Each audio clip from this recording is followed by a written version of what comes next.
My name's Stephen, and I'm a grateful believer in Jesus Christ, celebrating recovery from addiction and alcoholism, who still struggles with foul language and nicotine. Hey, Stephen! Ephesians chapter 5, verse 8 says, "For you were once darkness, but now you are light in the Lord. Live as children of the light." This is the story of how God directed me out of the darkness. Growing up, I had a normal family unit: mom, dad, older brother, younger sister.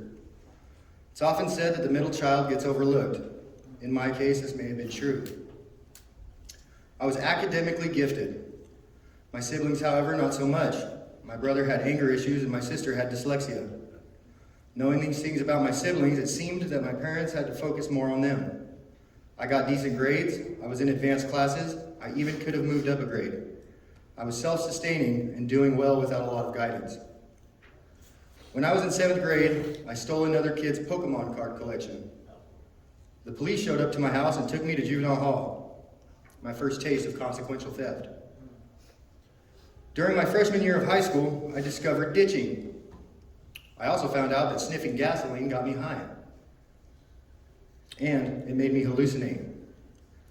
I ditched school every day, and I huffed gas all day. One day, my hallucination was auditory. A voice told me to kill myself. Then every voice I've ever heard in my life, one at a time, asked me, "Why not? Why not? Why not?" Until my mother's voice finally asked from behind me, "Why not, Stephen?" I don't remember what I said, but I gave an answer out loud. And that was when I decided to quit huffing gas. I didn't know it then, but this was my first experience with spiritual warfare and addiction.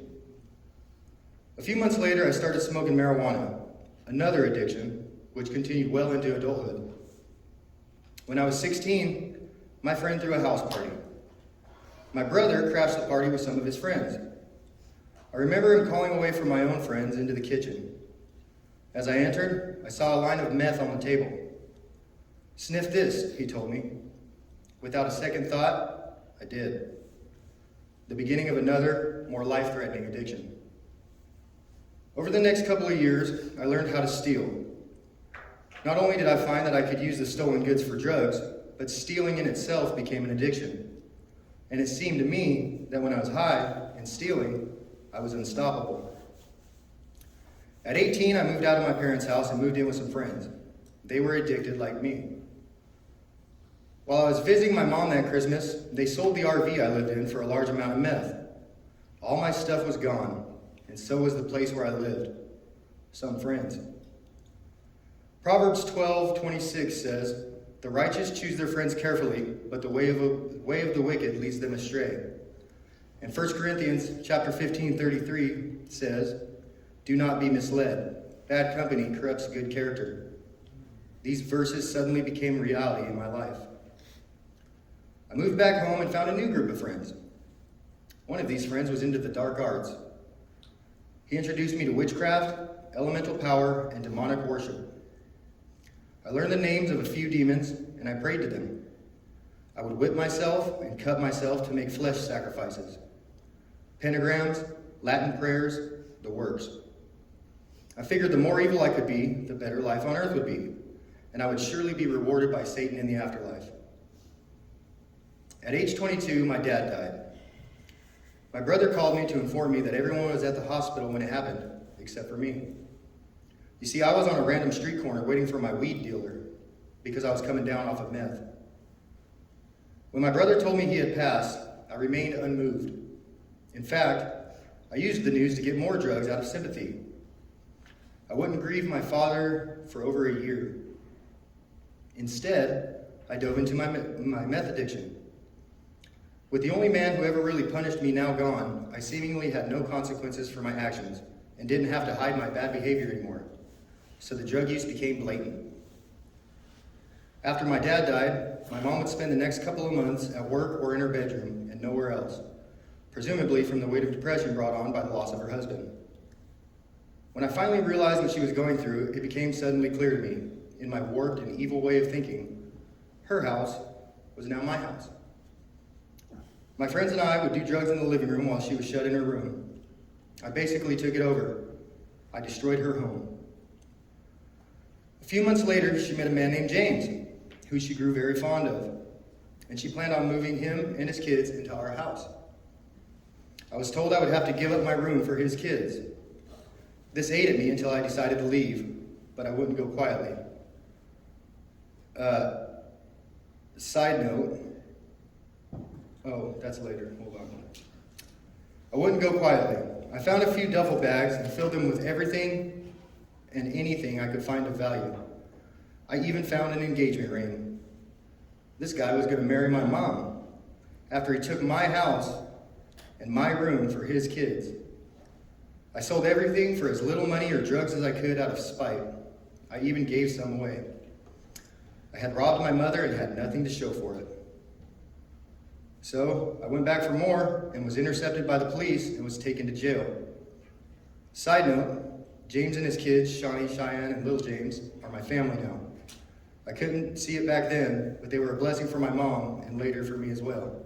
I love them dearly. At this point in my life, my most prized possession was my long hair. It was my absolute favorite thing about myself. I remember sitting alone in my jail cell, thinking about how I'd gotten to where I was. I specifically remember missing the sound of a guitar. I had no idea how long I would be in jail, so I did what a lot of people do when they're desperate. I prayed to God. Okay, God, if this is where drugs and stealing and demon worship gets me, how can you do any better? By saving me? Fine. If you save me from this, I'll give you the thing I love most, my hair. The next day, I was transferred to dorm living instead of cells. Soon after, I was allowed to attend church services. I went so I could get out of the dorm. As I walked in, the very first thing I noticed was a lady strumming an acoustic guitar. No words, just the sound of a guitar. Already, God was blessing me. I remember feeling happy even though I was in jail and my future was uncertain. After some worship songs, another lady started speaking about Elijah. He went to a mountain and spoke to the worshipers of Baal. Now she had my attention. You see, Baal was the name I'd heard before in my demon worship. The story is in 1 Kings chapter 18, verses 16 through 46, and I'll paraphrase. But please read it for yourself. Elijah told these priests to call on their god, Baal, and he would call on his living God. Basically, whoever's God answered was truly God. The demon worshippers prayed and made flesh sacrifices to their false god, pleading for him to present himself. But their God never showed up. Then Elijah called on the God of Abraham, Isaac, and Jacob, and the Lord presented himself in a powerful and unimaginable way. These priests were doing the same things that I did, and they weren't being answered. So I decided to give God an honest try. That was the day I gave my life to Christ. I continued to pray for mercy and to be released from jail. I ended up at court and was granted PC 1000. For those who don't know, it's a program that monitors you for drug use and such. But the exciting thing is, when people get PC 1000, they get released that day. So I went back to my dorm and waited for my name to be called on the intercom for daily releases. A lot of names were called that day, but mine wasn't one of them. Another day came and went, still nothing. And another day. Yet another day later, my dorm got yard time. As I walked laps around the yard, I noticed some guys going to get haircuts. I remembered my promise to God and reluctantly told the guy with the clippers, cut it all off. As I watched my hair fall to the ground, I remember my heart sinking into my stomach. When it was over, I headed back to my dorm to shower. It wasn't even fully dry when the intercom kicked on. Stephen Wyatt, roll it up. You're being released. That was it. One name. My name. God had waited until I kept my promise. That's when I realized, when I knew God was the real deal. To this day, I miss my hair. But it's not mine. I gave it to him. Amen. Unfortunately, this wasn't the happy ending to my recovery that I expected. but it was the beginning of my new life. 2 Corinthians chapter 5:17 says, "Therefore, if anyone is in Christ, the new creation has come. The old is gone and the new is here." I wish I knew that then. I wasn't ready to release my old self yet. Once released, I went back to my mom's house, happy to be home, only to find that they packed up and moved while I was in jail. I had nothing. I had no one, and I had nowhere to go, except a dealer's house. I explained my situation to her, and she agreed to let me live in the pickup truck that sat in her driveway. One day, a girl named Michelle, who I'd only met once before while selling my mom's things, noticed me in the truck on her way to get high. She soon became my girlfriend. She let me secretly live in her parents' house. I fell in love with this woman. She was too good to be true. Honest, caring, and didn't mind if I was weird. Those are hard qualities to find in a meth-addicted girl.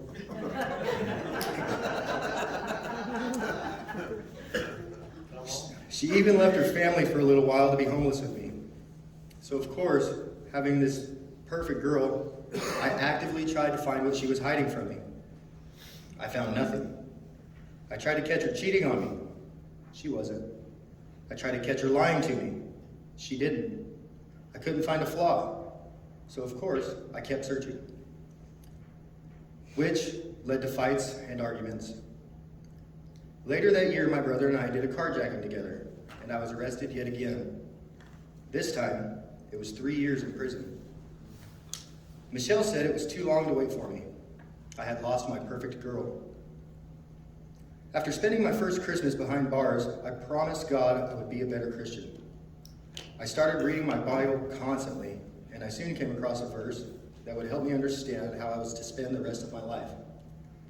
Numbers chapter 30, verse 2 says, "When a man makes a vow to the Lord, or takes an oath to obligate himself by pledge, he must not break his word, but he must do everything he said." So that's why God waited for me to cut my hair. And now I promise to be a better Christian, and it's been confirmed that I must. After 3 months, I was transferred to prison.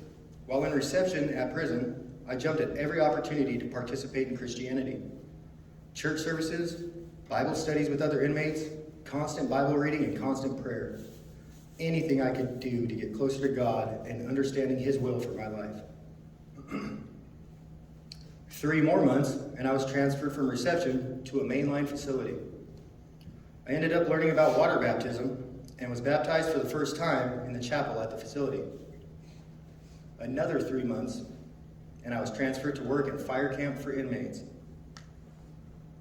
In fire camp, we left prison every day. Suddenly, drugs were everywhere and affordable. But I stayed committed to my promise to God and stuck to my new lifestyle, denying them every time. 2 years later, on July 3rd, 2013, the day before Independence Day, I was released from prison with 3 years clean and sober. It was like the fireworks that year were just for me. I decided to reconnect with Michelle, my perfect girl. Turns out, while I was in prison getting clean, she went to Teen Challenge and got clean too. This was clearly a sign from God. We began attending Set Free Ministries at Valley Bible together every week. Eventually, I tried to move forward with our relationship and commit to a boyfriend status. But she told me she had feelings for a guy that she hooked up with while I was in prison. So instead of waiting for God to work on her heart, I pursued a different girl. I still wasn't ready for this new life Jesus promised me. While with this new girl, I started smoking weed again, then eventually meth. I was all the way back to where I started, stealing and doing drugs. The difference now, however, is God was with me. I ended up getting high and breaking into a house. While ransacking it, the owners came home, and the cops showed up with their dogs and their helicopter. But I ran and I got away. A few days later, I was on the county's most wanted list. I was dodging cops every day. A few nights later, I was walking through a construction site with my new girlfriend. I had to use the restroom, and there was a porta potty there. As I closed the door As I closed the door behind me, I immediately heard voices outside. I could see sunlight through the vents even though it was night. My clothes were orange and my feet were heavy with the weight of work boots. I was at base camp on the fire line. I was back at fire camp. At the realization of this, I heard a distinct voice. It said, "If you don't turn yourself in, you won't get this again." As I opened the door, I was back at the construction site. What the heck was that? I told my girlfriend I had to turn myself in. While I tried explaining it to her, the voice spoke again. This time it said, "She's pregnant." I told her, but she didn't believe me. I explained how God communicated this to me and told her, "You just have to look for the signs." As we turned the corner, we saw a billboard, a literal giant sign. And on it in big bold letters were the words, "Pregnant? Know your options." I was convinced. I turned myself in, and I was given 7 years in prison. Oof. While in county jail, I kept getting this feeling that I had to talk to this group of guys that had been watching me. I walked up and I said, "Look, I know this is weird, but I think God wants me to talk to you." Their eyes widened, and one of them said, "God was just telling me to talk to you." I spent the whole time in county with those guys, reconnecting with God. During this time, I learned about fasting. So I fasted, and I prayed for information about my girlfriend. It took 1 day. I found out that she was indeed pregnant. When I learned I was being transferred, one of the guys asked if he could prophesy over me. I agreed, and as I packed, he gave me a piece of paper that I still have today. When I got to prison, I read the prophecy. The short version is this. It said I would never go back to prison. As of right now, I haven't had trouble with the law since I got out. It said I would have 2 children, a girl and a boy. You may have seen Harley and Jason running around here. And it said I'd be part of an amazing ministry. That could be Celebrate Recovery. It said the ministry would have something to do with children. Celebration Place and the Landing are about to expand. My ministry leader, Scott, has also talked to me about possibly leading Royal Rangers, a Christian Boy Scouts group at the church someday. 3 months later, and I was transferred to Susanville and accepted into fire camp again, just like God said. While there, I continued my pursuit of God. On October 28th, 2014, I received a picture text on an illegal cell phone. It was a picture of my newly born daughter. The very moment I saw her, I prayed, "God, please let me see her in person before 7 years." Every day, every time I prayed that prayer. Around Christmas that year, I got a letter from the public defender's office. Apparently, the law had changed, and the crime I committed was no longer punishable in California by prison time. I was eligible for early release. I got out the day before my birthday, having served 11 months on my 7-year sentence. All I could do was smile and thank God. I had gotten back in touch with my mom and stepdad James before turning myself in, so I went to their house. When I got there, my mom and sister told me to sit down. They told me my girlfriend had taken my daughter to live with a dope dealer in Oklahoma. This was a lot of information to process. I immediately sat down and read my Bible, and I prayed. If I went to Oklahoma, I'd break parole. I couldn't do that. I didn't know what to do. Later that night, my sister got a phone call. My daughter's mom had gotten arrested, and my baby was stranded in Oklahoma. So my sister, Ashley, jumped on a plane and went to go get her. That woman is my hero. 2 days later, I had my 3-month-old baby girl. At this point, I still didn't know if I was going to stay clean. So I signed custody over to my sister until I was certain I could be a responsible father. Later that year, my daughter's mother came back to California. Of course, my first thought was, if only I can save her from that lifestyle, we could be a family. I was wrong. God tried to warn me. The Holy Spirit came over my mother, Through her, he said, "You made a promise."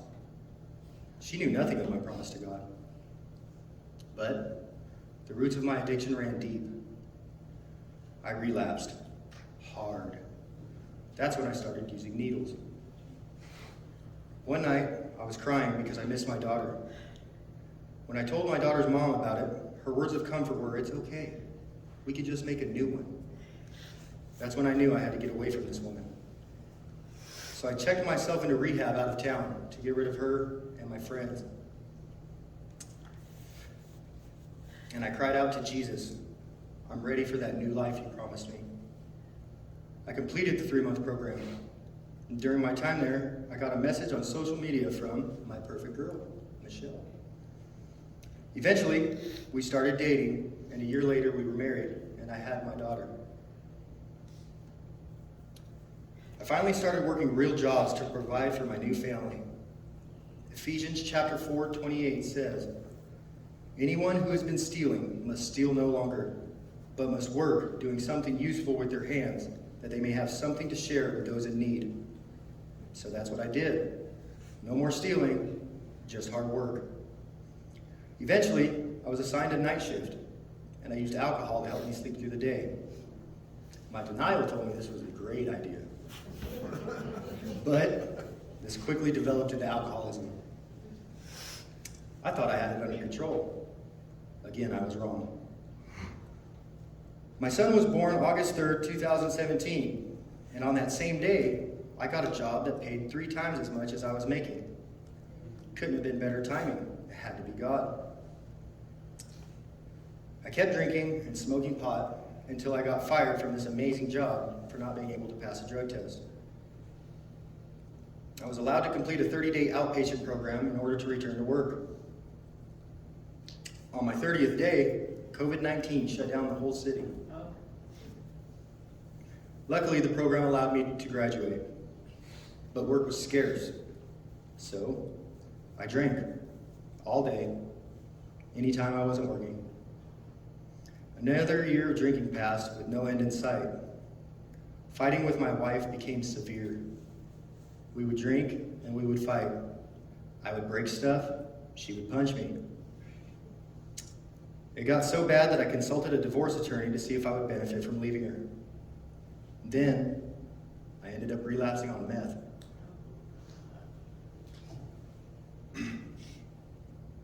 The next day, my wife was in tears, telling me I had to change something. So I got drunk, and I prayed. "What am I supposed to do, God?" And he responded, "Start over." So I called my friend's mom, Tina, to get information about Celebrate Recovery meetings. I had been to a few around town thanks to my outpatient program, and I convinced my wife to attend with me. Recovery was the last time I felt close to God, so I started over. We started attending every week. Soon, they announced a 12-step study. My wife and I signed up. Someday soon, we'll share a couple's testimony about how God brought us together and what he's brought us together through. The study helped me heal from some things in my past, make a plan to further my recovery, and get closer to God. Over the course of that study, I met some incredible people, all of whom were dealing with their own hurts, hang-ups, and habits. I learned I could actually have fun sober and not be under the influence of anything. This was that new life God was talking about. My sponsor, Ryan, and my ministry leader, Scott, helped me to see how God can change the desires of a man's heart. I started serving at CR, helping with chair cleanup, food, drink station, and the information table. Scott and Ryan took a special interest in me. I didn't know it yet, but God was leading them to groom me for leadership. Since coming to CR, I've been actively serving God and following his will for my life. With Scott's pleading and Ryan's encouragement, I have now become an official leader of the Celebrate Recovery leadership team. I'm currently the encouragement coach at my home CR, and I am leading a new 12-step study with about a dozen men. Jesus has used this program to help my recovery tremendously and has called me to help others through their recovery. Now that's something to celebrate. Yes. Hallelujah. If you're new to Celebrate Recovery or even Christianity, I would like to tell you this. Here at CR, Our hope is in Jesus. Mark chapter 2, verse 17 says, Jesus said to them, "It's not the healthy who need a doctor, but the sick. I have not come to call the righteous, but sinners." That's us. So, he is our hope. He who takes thieves and turns them into workers. He who takes prisoners and sets them free. He who takes the homeless and makes them homeowners. He who takes demon worshippers and transforms them into faithful Christians. He who takes the addicted and turns them into recovery leaders. Jesus didn't come to heal the healthy, but the sick. Jesus didn't come to restore those who are whole, but the broken. Only Jesus Christ can give hope to the hopeless and make a sinner into a new person. Therefore, put your hope in Jesus and celebrate your recovery. Thanks for letting me share.